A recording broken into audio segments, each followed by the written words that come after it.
A cyber attack has spread to every corner of the world. Global cybercrime network allegedly responsible for stealing $100 million. The malware infected more than 41,000 computers, and the network tried to steal an estimated $100 million.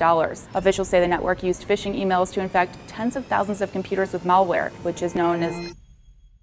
Sometime in October 2015, a highly structured cybercrime network named GozNym was introduced to the international scene. It targeted financial institutions and specific individuals who had thousands of dollars to their name, making away with over $100 million, 77 million pounds from them. The crime group was unprecedented, as it was made up of various individuals from different states with special skill sets in cyber networking. In this video, we will look at the factors that created this network of people who went on to torment over 40,000 victims, their track record as a short-lived organized crime network, and the unfortunate mistake that resulted in their dismantling. Now, to dive into the topic at hand, what is GozNym?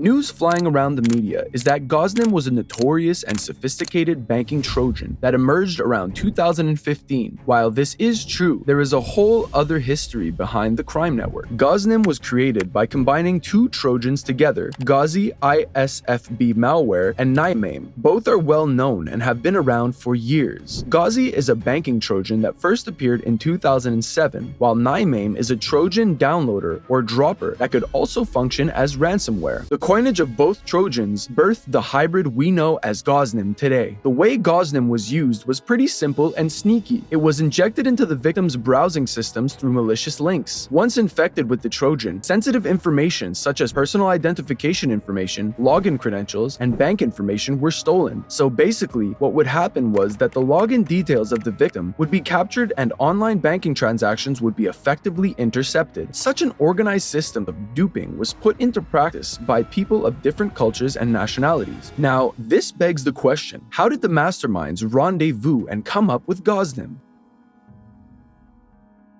The people behind the organization met through online forums. According to Europol, the European Union agency responsible for coordinating criminal intelligence, they advertised their technical skills and services in underground Russian-speaking online forums. Subsequently, they were recruited by the leader of GozNym, Alexander Konovalov, based on their areas of specialization. Konovalov operated all the way from Tbilisi, Georgia, and had a technical assistant named Marat Kazandijan from Kazakhstan that ran other operations from the sidelines.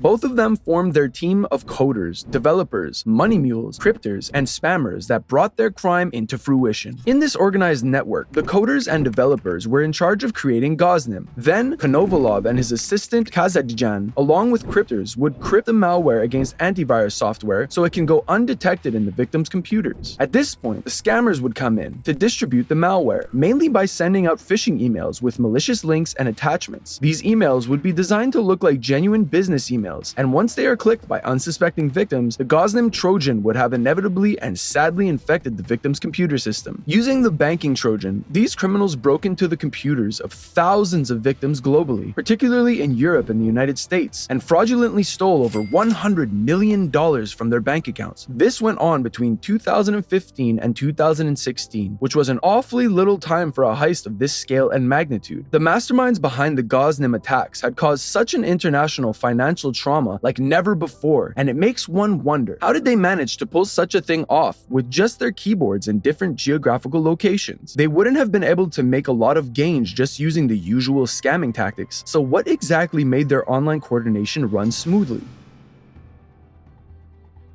While their arrangements online were good enough to land them a few victims, they still needed a grand and more secure platform to ensure more wins, especially from big and medium-scale businesses. This is where the Avalanche Network came into the spotlight. The Avalanche Network was a global criminal infrastructure that served as a platform for enacting malware strains and various cyber attacks like spamming and phishing. It acted as a bulletproof hosting service that launched GozNym on the victim's servers by registering the malicious domains embedded in the phishing emails sent to the victims. The administrator of this branch of GozNym worked all the way from Poltava, Ukraine. It was not a network run by a single entity, however. The Avalanche was more like a sophisticated and resilient system that provided support for a range of malicious activities, and this gave GozNym an edge in all its cyber attacks. And how exactly did this connection secure GozNym, you may ask? Well, the network was primarily robust and resilient in nature as it adopted a decentralized system of operation. This meant that it was not controlled by one source. Instead, the criminal cyberspace platform was distributed across numerous servers and domains, preventing any takedowns from outside sources. In the long run, this made it difficult for the authorities to shut down the entire network, since there was no single central server they could act on. Thanks to the Avalanche Network, the malware, which would have already been sent to victims through a malspam campaign, would be kept in their devices, waiting for the moment the victims entered their banking passwords into their web browser to strike. Once this requirement had been met, the platform would capture it and then use the information provided to break into the victims' bank accounts. The Avalanche Network provided services to more than 200 cybercriminals and hosted more than 20 different malware campaigns for specialized networks like GozNym. Given that the organization was on a transcontinental scale, the platform was fit for the purpose it served. But how did a network as malicious as this manage to slip past multiple standard software and human checks? Who were the victims, and how on earth did they fall prey to this scam?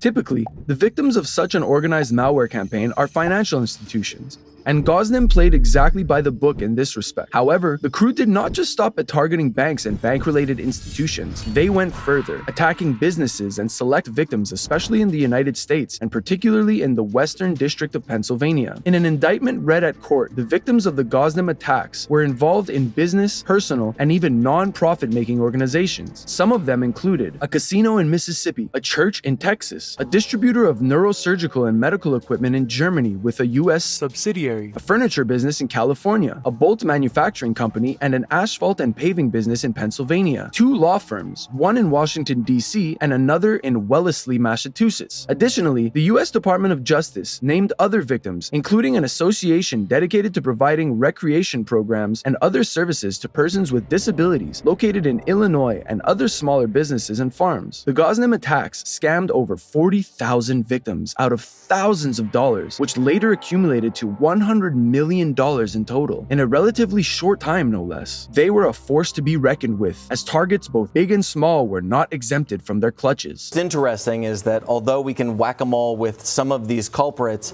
that malware continues to evolve. It's still out there, right? It's still out there. So will this indictment stop the spread of malware? Not a bit. However, like every fine establishment, good or bad, the days of the criminal cyber group were numbered. Hence the shocker. If GozNym had managed to cause such a stir, how then was such a malicious establishment brought to book?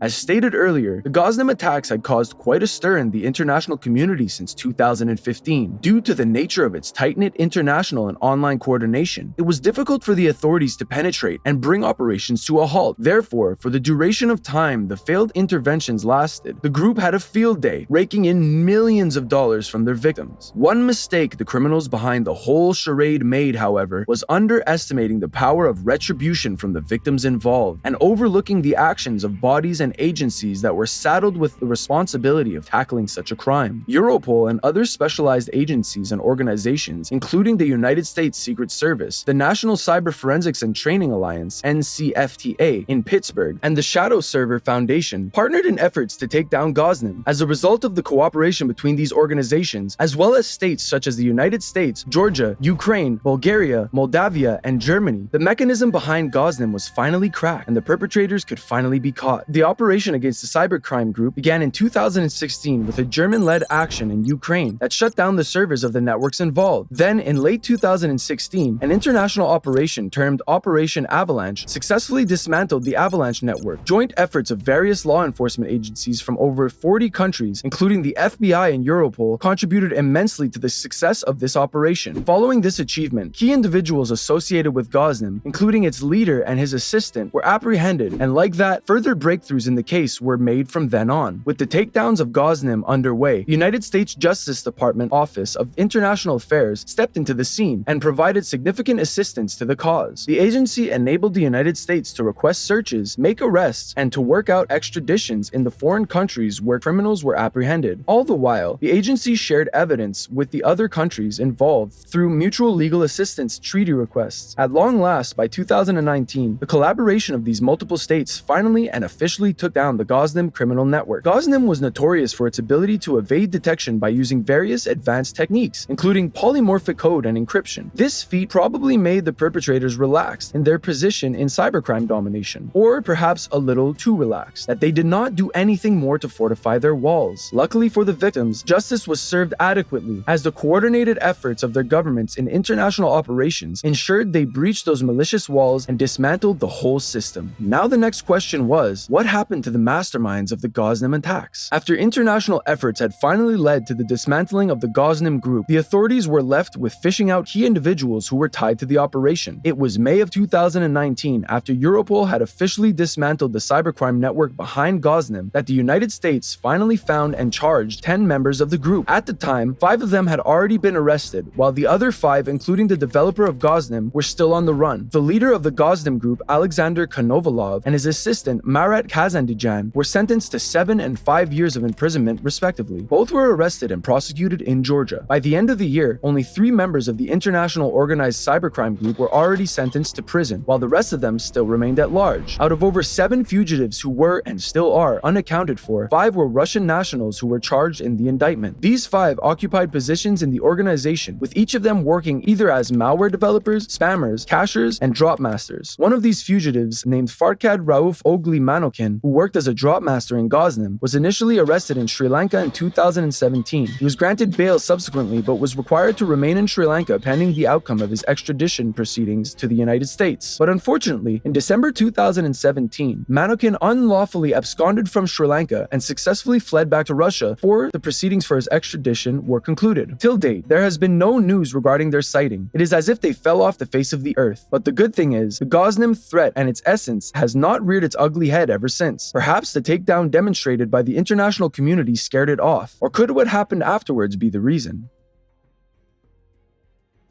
The GozNym crime network sent a message to states and businesses about the alarming dangers of sophisticated cyber threats. In just 1 year, we were able to see cyber skills being used and offered as a service through online platforms. People with hacking and phishing abilities advertised their expertise on the net, and joined by mutual ideation, they wreaked havoc in the financial world through their computers. The takedown of the entire GozNym network signaled a landmark in combating cybercrime through global cooperation. Such a transnational criminal gang was unprecedented, but so also was the idea of a coalition of law enforcement agencies. This slip-up in strategy cost the GozNym crew their ironically commendable reign of terror. In addition, it could most likely be a deterrent to similar cybercrime groups that think they can hide behind firewalls and bulletproof hosters. While the manhunt for the remaining members of the GozNym network is still ongoing, other actions to foster cybersecurity have been undertaken by governments and businesses alike. And if the continued non-existence of the cyber group, even with most of its crew at large, indicates anything, it's that the formidable measures available for tackling cybercrimes has sounded a large warning across the continent.